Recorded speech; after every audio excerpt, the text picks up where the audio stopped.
मी एक तुम्हाला छोटीशी स्टोरी सांगणार आहे. त्याचा बोध अतिशय युनिक आणि सुंदर असणार आहे. तर तुम्हाला कळाल्यास तुम्ही कमेंटमध्ये मला नक्की उत्तर द्या. चला तर आपण स्टोरीला सुरुवात करूया. पक्षी आणि शेतकरी.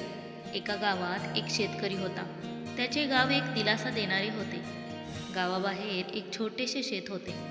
एकदा तिथे पीक काही वेळाने एका पक्षाला त्याच्या शेतात एक पक्षी दिसला. काही वेळाने पक्षाने घरटे बनवले. तिथेही अंडी घातली आहेत.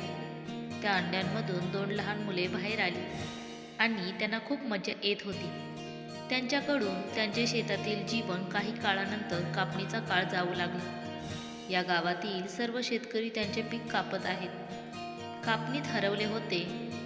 मी माझ्या शेजाऱ्याला माझे केस कापायला सांगेन आणि मी त्याला शेतावर पाठवीन.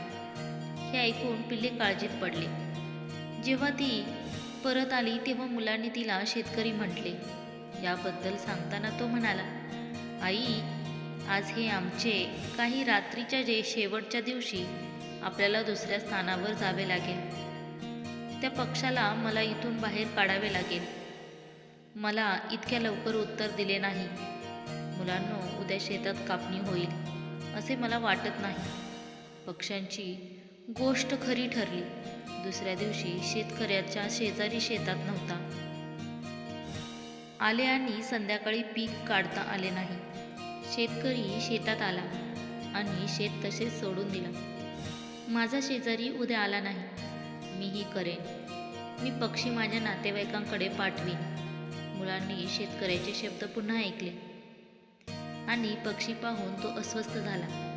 मी तिला हे सांगितले तेव्हा ती म्हणाली, तुम्ही काळजी करू नका. आज रात्री मला तुझ्या आयुष्याची गरज नाही. मला वाटत नाही की शेतकऱ्याचा नातेवाईक बरोबर येईल. हे घडले आणि शेतकऱ्याचा नातेवाईक पुढे आला. त्या दिवशी पक्ष्यांनी पिल्ले शेतात पोहोचली नाही. तिच्या आईने सांगितलेली प्रत्येक गोष्ट खरी ठरली. हे पाहून तिला आश्चर्य वाटले. ते मिळत आहे. खाल्ल्यानंतरही लोक कापणी करायला तयार नाहीत. चला, उद्या मी स्वतः येईन. पीक आणि कापणीला सुरुवात करेन. पक्ष्यांची मुले शेतकऱ्याचे काम करतील. मी माझ्या आईला बोलताना ऐकले. तेव्हा ती हे सांगितल्यावर ती म्हणाली, मुलांनो, आता वेळ आली आहे. आपल्याला आज रात्रीचं हे शेत सोडावे लागेल. दोन्ही मुले निघून दुसऱ्या ठिकाणी जातील.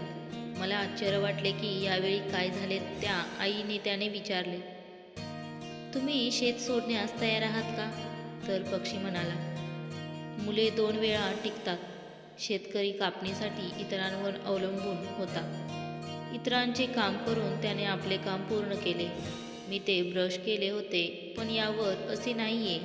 त्याने ही जबाबदारी स्वतःच्या खांद्यावर घेतली.